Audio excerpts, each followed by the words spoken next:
घर घर की ये कहानी है। वास्तविक में हर एक माँ बाप के मन में ये इच्छा होते हैं कि हम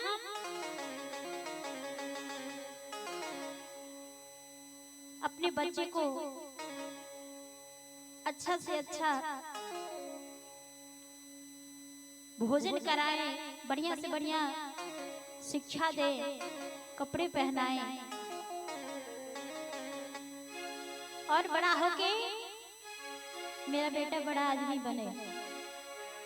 और इतना ही नहीं, बुढ़ापे की सहारा भी हो, बुढ़ापे का लाठी भी हो। लेकिन होता है सब कुछ ठीक ठाक होता है, लेकिन अंतिम में क्या होता है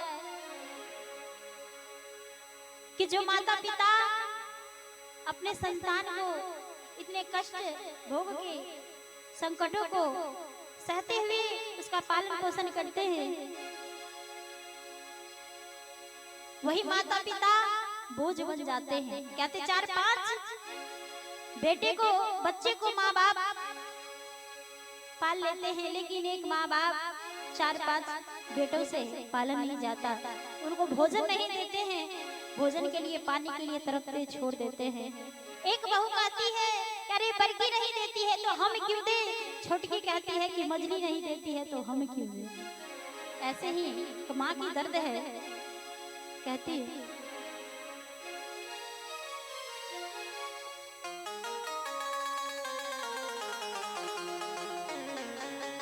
मन में बड़े अरमान थे कि बड़ी धूमधाम से बेटा की विवाह करूंगी और जब बहू आएगी तो मैं आराम करूंगी। लेकिन बहू तो आई, 2 महीना भी नहीं हुआ, 2 साल भी नहीं हुआ,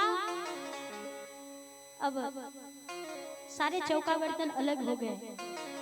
और माँ कहती है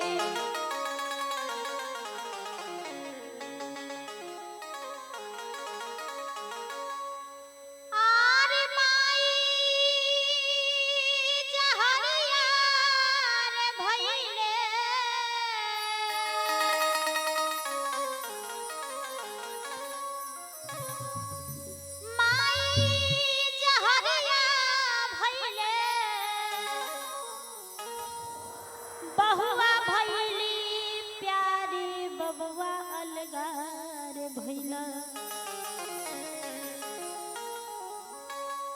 माई जहरिया भैली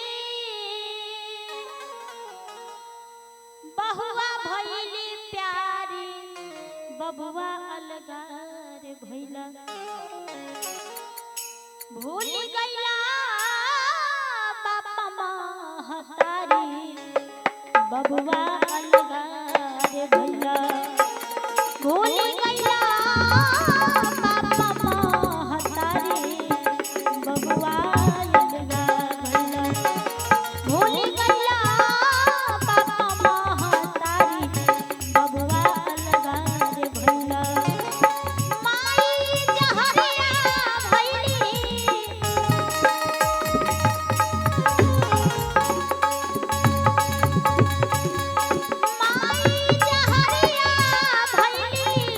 बहुआ भैली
रखती है और फिर असहनीय दुख भोग के अपने बच्चे को जन्म देती है।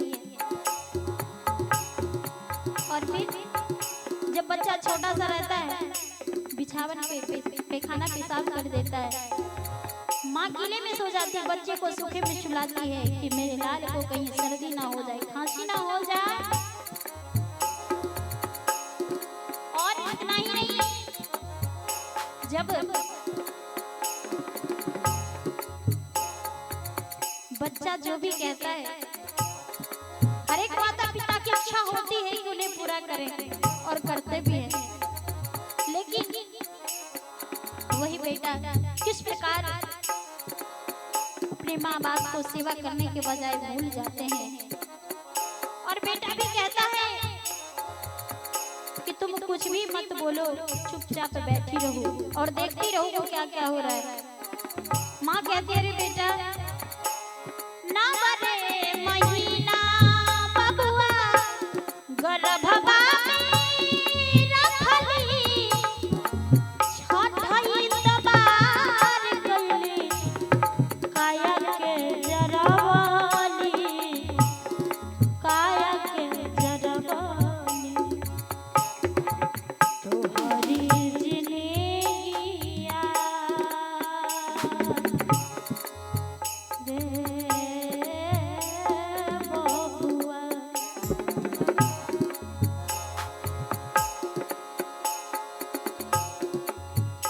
कुछ भी होता है ना, माँ आखिर माँ होती है, वो ये नहीं सोचती कि क्या होगा इसके बाद, सिर्फ वो अपने संतान की भलाई चाहती है, अच्छी चाहती है और अपने बच्चे की सुख के लिए, बच्चे की खुशी के लिए कुछ भी करने को तैयार हो जाती है। तोहरी जिंदगिया मेरा, तोहरी जिंदगिया ले नरक भोगता रे बबुआ, अलगा रे भैया भूल गइला बाबा महतारी, बबुआ अलगा भैया भूल गइला बाबा महतारी, बबुआ अलगा भैया। माई जहरिया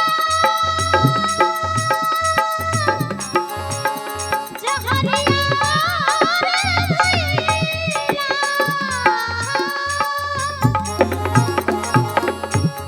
माई जहरिया भइला, बहुआ भइली प्यारी, बबुआ अलगा भइला भूल गइला बाबा महतारी, बबुआ अलगा भइला।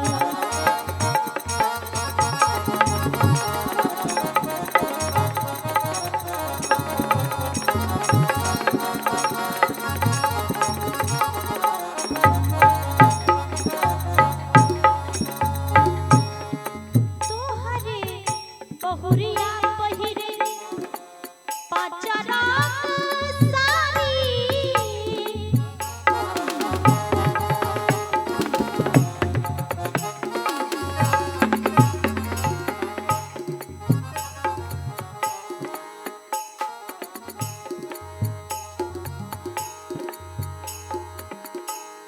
एक बार अगर ऑर्डर कर दे कि अगर बाजार में है तो खाने पीने के लिए कुछ अच्छा सामान, खाने पीने का सामान ले आइएगा, तुरंत आ जाता है। लेकिन टाइम पे माँ बाबूजी को भोजन मिलता है कि नहीं, उनकी सेवा होता है कि नहीं, ये पूछने के लिए टाइम नहीं रहता है। कहते हैं कि तोहरे बहुरिया पहिरल पाँच राग सारी, माई अभागिन के देहिया बा भारी,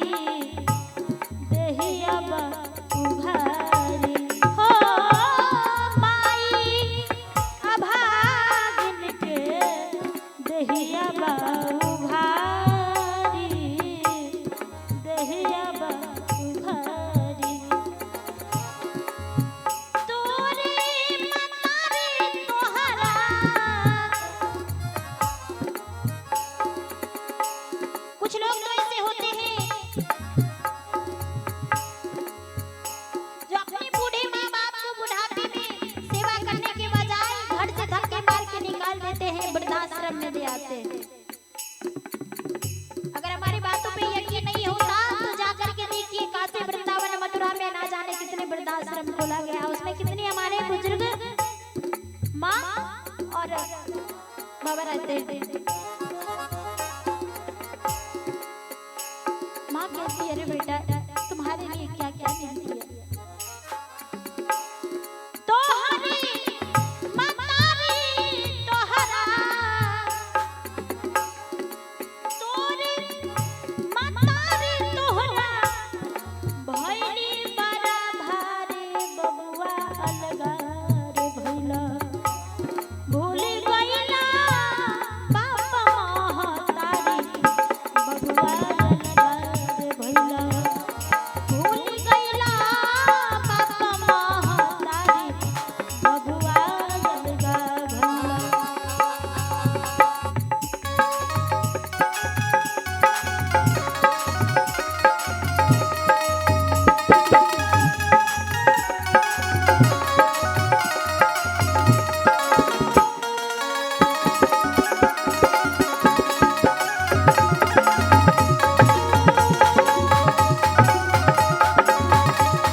बूढ़े माँ बाप है तो कहते हैं कि देखो इसका हिस्सा भी ले लो, लेकिन इसका खाना पीना हम नहीं बनाएंगे, ये अलग ही रहे।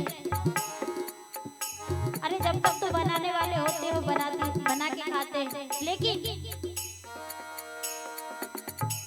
जब अधिक वृद्ध हो जाने के कारण हाथ काम नहीं करता है, हाथ काम नहीं करती है, कान से सुनाई नहीं देता, कमर टेढ़ी रहती है, अच्छे से चल भी नहीं पाते, सारे कर्म को भी नहीं कर पाते। जिस समय बेटा की जरूरत होती है उस समय जब भोजन पाने के लिए तरफते ना, तो पुत्र के इस व्यवहार को देख करके माता पिता कहते हैं कि बेटा अरे तुमसे एक निवाला भी नहीं बना, तुम ठीक से भोजन भी नहीं करा सकते। अरे राज तो होगा